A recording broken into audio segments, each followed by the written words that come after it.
Hello friends, నేను శరణ్యాని. ఇవాళ మూగ మనస్సులు 20వ భాగం చదువుకుందాము. రాసిన వారు మీనా ముక్తేశ్వర్ గారు. ఎనాటమీ క్లాసెస్ భయంగా ఉన్నాయి గౌతమ్ అన్నది మాన్విత. అబ్బా, శవాల దగ్గరుండి మనం చేతులు పెట్టి అన్నీ తీసి చూడాలంటే ఓ మై గాడ్ వెగటుగా ఉంది అన్నది మాన్విత. మరి డాక్టర్ కోర్సులో ఎందుకు చేరావు మాన్విత అన్న స్టైల్గా గౌతమ్ నంద. అంత హీరోలాగా నిలబడి ఫోజులు ఇస్తూ మరి డైలాగ్ ఏమీ చెప్పక్కర్లేదు. ఏదో మీరు హీరోలాగా ఉన్నారు, 4 మంచి మాటలు చెప్తారని అడిగాను అన్నది గారాభంగా మాన్విత. తెల్లటి మల్లె పువ్వు లాంటి డ్రెస్లో మల్లెల పూల దండకు ప్రాణం వచ్చినంత అందంగా ఉంది మాన్విత. గౌతమ్ చెప్పులు ఎప్పుడు ఎవరు లేని కాలేజీ పార్క్లో మాన్విత మనసులో సిగ్గు దొంతర్లు పొంగేలా చేస్తున్నాయి. నువ్వు చాలా మంచివాడు అనుకున్నాను నేను అన్నది మాన్విత. చెడ్డవాడినా మరి అన్నాడు గౌతమ్ నవ్వుతూ. మొన్న ప్రవీణ్ సైలెంట్గా కొట్టింది నువ్వే అంటగా అన్నది నవ్వుతూ మాన్విత. అంత సీక్రెట్గా చేసే ఆపరేషన్ నీకెలా తెలిసింది అన్నాడు గౌతమ్ నవ్వుతూ. నేను సీక్రెట్ ఏజెంట్ లాంటి దాన్ని అంటూ నవ్వింది మాన్విత. కానీ చాలా మంచి పని చేసావు Gautam, really I'm very proud of you అంటూ గౌతమ్ నంద వైపు ఒకలా చూసింది మాన్విత. మన శైలు చెప్పింది జరిగిన విషయం అన్నది మాన్విత. శైలు ఫ్రెండ్ దీప్తిని ప్రేమిస్తున్నానని బయట ఎక్కడుంటే అక్కడ వెంటపడి వేధిస్తున్నాడు ఎవరికి తెలియకుండా సురేష్. ఆ రోజు నువ్వు నా ప్రేమను ఒప్పుకోకపోతే యాసిడ్ పోస్తా నీ ముఖం మీద అంటూ బెదిరించాడు. అక్కడితో ఏడుస్తున్న దీప్తికి శైలు ఒక సలహా ఇచ్చింది అన్న అంటూ గౌతమ్ నందాన్ని కలిసి విడిగా చెప్పింది శైలు. ఓకే అంటూ ఆ రోజు గౌతమ్ నంద చాలా స్టైల్గా డీల్ చేశాడు ఆ కేస్. సురేష్ బైక్ టైర్కి పంచర్ చేయించాడు గౌతమ్ నంద. సురేష్ ఆవేశంతో స్టార్ట్ చేసుకుంటూ వెళ్ళి దాన్ని కంట్రోల్ చేయడానికి కింద పడిపోయాడు. కాలు బాగా కొట్టుకుపోయాయి కాలేజ్ రోడ్డు మీద. డాక్టర్ చదివే అబ్బాయిలు కదా, టీచర్ కోసం తమ ల్యాబ్లోకి వెళ్ళాడు సురేష్. ఆ ప్లేస్లో అక్కడ యాసిడ్ పెట్టించాడు దీప్తితో ముందే గౌతమ్ నంద. టించర్ అప్లై చేద్దామని బాటిల్ తీస్తే మూత లూజ్గా ఉండేసరికి జారి కాలు మొత్తం పడిపోయింది. ఇంకేముంది, మంటలు, బొబ్బలు, కేకులు. అమ్మో అమ్మో అమ్మ అనుకుంటా. అదేంటి టించర్ స్థానంలో యాసిడ్ ఎవరు పెట్టారు అన్నాడు కోపంగా సురేష్. అక్కడున్న బాయ్కి యాసిడ్ కోసం ముందే అడిగి ఉన్నాడు సురేష్. అదేంటన్నా, మీరే కదా అడిగారు టించర్ బాటిల్ యాసిడ్ పోసిమ్మని. అలాగే పెట్టాను, మీరు పొరపాటుగా తీసుకున్నట్టున్నారు అన్నాడు అక్కడ వాట్ బాయ్. నోరు మూసుకుని చేసేది ఇంకేమీ లేక అందరి వైపు చూసి ఎవరైనా గమనించారేమో అని భయపడుతూ కాలిన గాయాలకు వైద్యం చేయించుకోవడానికి కాలేజ్లోని హాస్పిటల్ రూమ్కి వెళ్ళాడు సురేష్. అతను జాయిన్ అయిన రూమ్లో ఎవరు తీసుకున్న గోతిలో వారే పడతారు అని రాసి ఉంది. ఆ తర్వాత అతనికి గాయాలు అయ్యాయని గౌతమ్ నంద స్టూడెంట్స్తో కలిసి దీప్తి శైలు అందరితో కలిసి పలకరించి వచ్చారు. ఒక రకమైన సిగ్గుతో తల వంచుకున్నాడు సురేష్.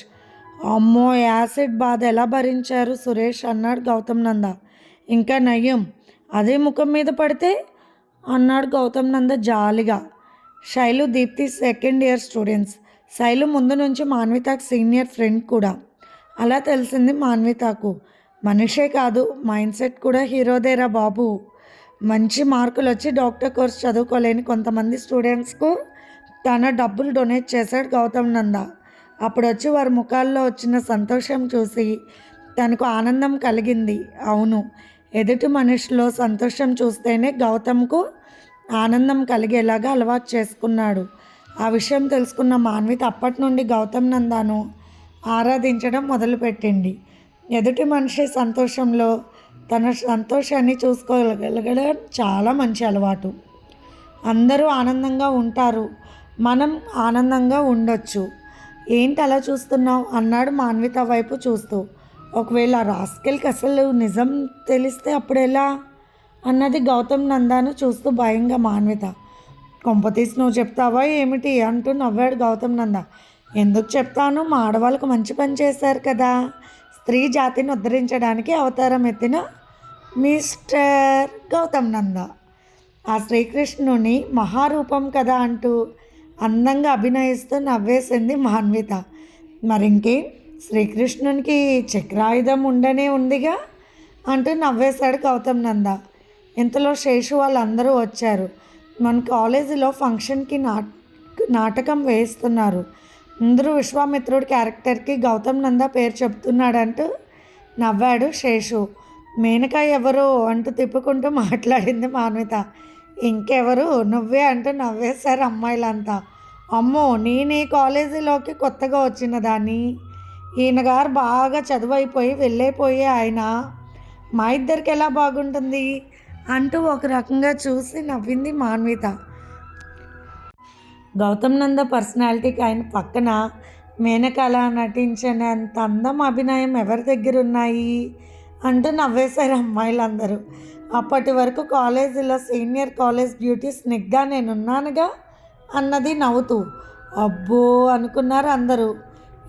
నేను బాగాలేదా అన్నది స్నిగ్ధ. ఆల్రెడీ లాస్ట్ ఇయర్లో వేసిన నాటకంలో శేషుది నిధి హిట్ పేర్ అయ్యింది. గౌతమ్ నందాతో అయితే మాన్విత బాగుంటుంది అన్నారు అందరూ. చూసేవారికి కూడా అర్థమవుతూనే ఉంది వారిద్దరిది సరైన జంటని. అందరూ వారే ఒప్పందం చేశారు. నేను నటించను అంటూ నవ్వాడు గౌతమ్ నంద. మాకేమైనా పని లేదా ఏంటి అన్నది మాన్విత కోపంగా. అయ్యో, అసలు నీతో అని కాదు మాన్విత, ఎవరితోనూ నటించాలని లేదు నాకు అన్నాడు గౌతమ్ నంద నవ్విస్తూ. అవును, మీరు డైనమిక్ స్టార్ కదా అంటూ నవ్వేశారు అందరూ. గౌతమ్ నందాని మాన్వితని అందరూ ఒప్పించారు. రిహార్సల్స్ ప్రారంభం అయ్యాయి. గౌతమ్ నంద అని పిలిచారు. మాన్వితతో కలిసి రిహార్సల్స్ చేస్తున్న గౌతమ్ నందాకు చాలా ముచ్చటగా అనిపించింది.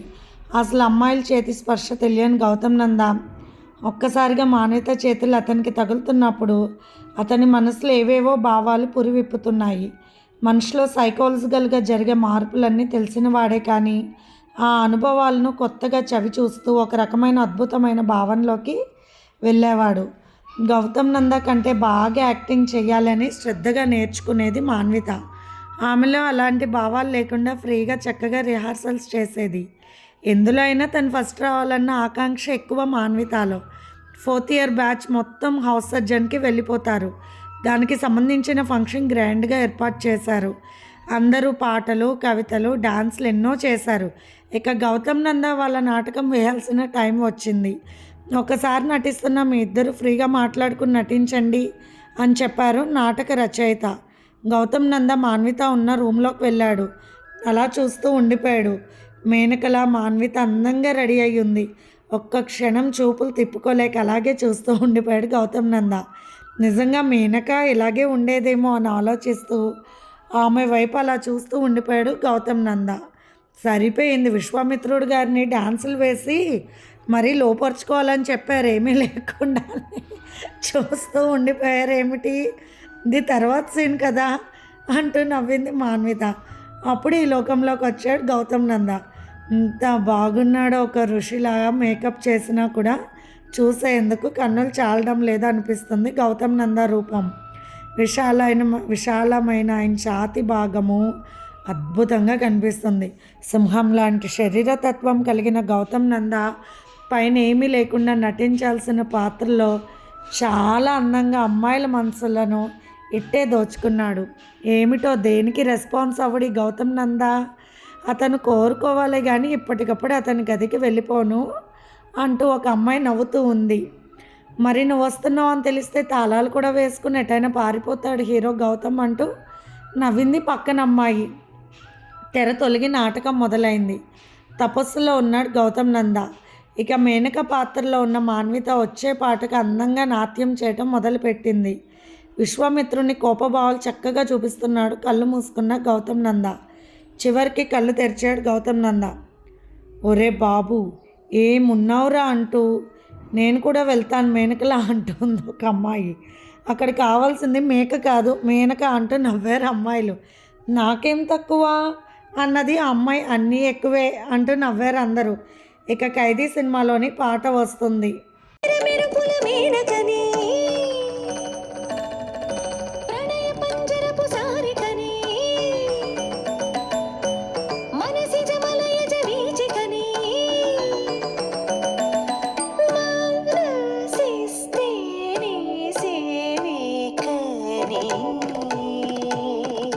ఆ చక్కని పాటకు వారిద్దరి అభినయాలు చాలా బాగా కుదిరాయి. మేనకల మాన్విత అందంగా ముచ్చటగా గొల్పింది చూసేందుకు అందరికీ. అసలు మేనక దిగి వచ్చిందా అన్నట్లుంది. మేనక పాత్రలో వంపు సొంపుల్ని కనబడుతూ ఉంటాయి. వస్త్రధారణలో చక్కటి ఆమె అందం స్పష్టంగా కనిపించింది. పాట మధ్యలో ఆమెను దగ్గరకు తీసుకునేటప్పుడు ఆమె నడుము పట్టుకున్నాడు గౌతమ్ నంద. ఆ చేతుల స్పర్శకు మంచు గాలులకు వణికిన పూల తీగలా అయ్యింది మాన్విత శరీరం. ఆ క్షణంలో ఒక రకంగా చూసిన మాన్విత చూపు గౌతమ్ నంద గుండెల్లో గుచ్చుకుపోయింది. అతని స్పర్శ వల్ల మాన్వితలో ఎన్నడూ ఎరగని మైమర్పుల అలజడులకు గురైంది ఆమె సున్నితమైన మనసు. ఇంకాసేపు అలా నటించాల్సిన పరిస్థితి వస్తే అక్కడ ఏం జరిగేదో తెలియదు. కానీ సమయానికి నాటకం చివరి ఘట్టానికి వచ్చింది. ఇద్దరూ ఒకటే అయిపోయినట్టు కౌగిలించుకున్నారు. ఇంతలో చెట్ల పొదల్లో పాపాయి ఏడుపులు వినిపించాయి. ఒరే, ఇబ్బంది లేకుండా శకుంతల పుట్టింది అంటూ అరుపులు. ఆ మాటలకు సిగ్గులోనైనా మాన్విత బుగ్గలు రత్నాల కెంపులయ్యాయి. అదే మాటలు విన్న గౌతమ్ నంద మనసు నువ్వు నాదానివి అన్న భావంతో ఒక చూపు చూశాడు. ఆ చూపులు చాలాసార్లు గుచ్చుకున్నాయి మాన్విత మనసుకు. నిజంగా హీరో హీరోయిన్స్ ఎలా ఉన్నారా అంటూ పెద్దగా అరిచారు స్నేహితులు. అంతే సర్దుకున్నారు గౌతమ్ నంద మాన్విత. అక్కడ శకుంతల పుట్టేసింది. సీన్ అయిపోయింది. ఇక ఒకరిని ఒకరు వదిలేయచ్చు అంటూ నవ్వారు అల్లరి ఆకుతాయిలు. అలా ఆనాటికి జరిగిన రాత్రి గౌతమ్కు నిద్ర పట్టలేదు. బిజినెస్ పని మీద ఊరెళ్ళిన శ్రీనాథ్ అప్పుడే వచ్చాడు. మనసు చాలా ఆనందంగా ఉంది శ్రీనాథ్, బయటకు వెళ్దామా అన్నాడు గౌతమ్ ఫోన్ చేసి. తప్పకుండా అని ఇద్దరూ బయటకు బయలుదేరారు. ఫారెస్ట్ గార్డెన్కి వెళ్ళారు. ఇద్దరూ చక్కగా డ్రింక్ చేశారు లైట్గా. గాల్లో తేలినట్టుంది, గుండె పేలినట్టుంది, తేనె పట్టు మీద రాయి పెట్టి కొట్టినట్టుంది, ఒళ్ళు ఊగినట్టుంది, దమ్ము లాగినట్టుంది, ఫుల్లు బాటిల్ ఎత్తి దించకుండా తాగినట్టుంది అంటూ ఆనందంగా పాడుతున్న గౌతమ్ వైపు ఏమైందిరా నీకు అంటూ కొత్తగా నవ్వాడు అంటూ శ్రీనాథ్ వర్మ.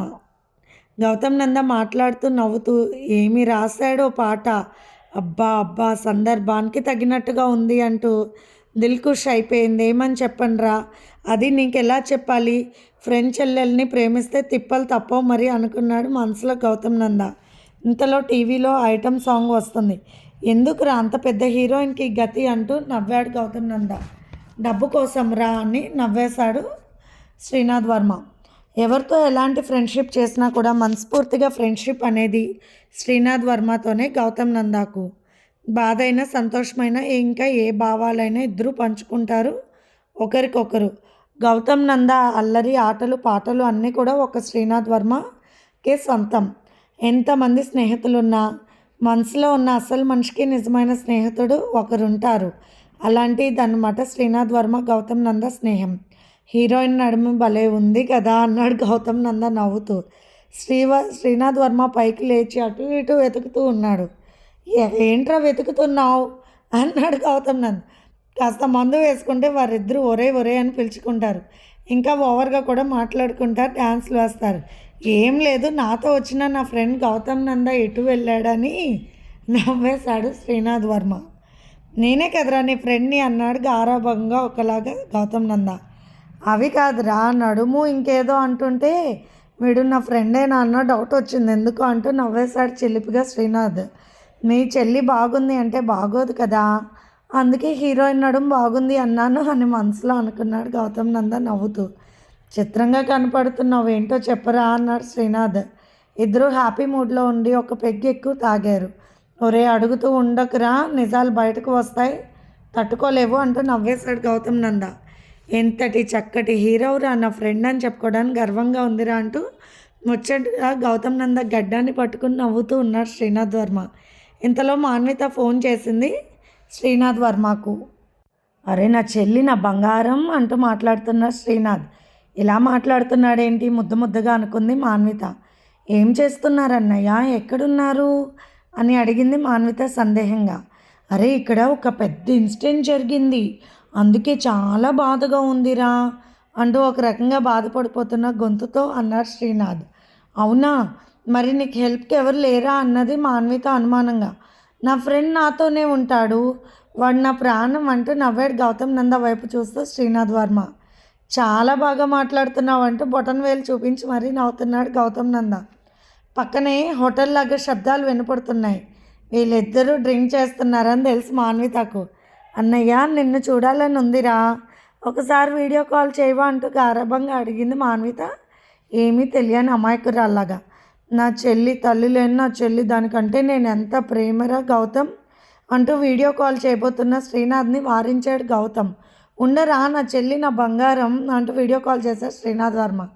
చక్కగా హోటల్లో అందరూ డ్రింక్ చేస్తూ ఎంజాయ్ చేస్తూ కనపడ్డారు మాన్వితకు. ఓ ఫారెస్ట్ గార్డెన్ రెస్టారెంట్ అని అనుకుంది మాన్విత. అన్నయ్య మీరు కనిపించడం లేదు, సరే ఉంటా అని ఫోన్ పెట్టేసింది మాన్విత.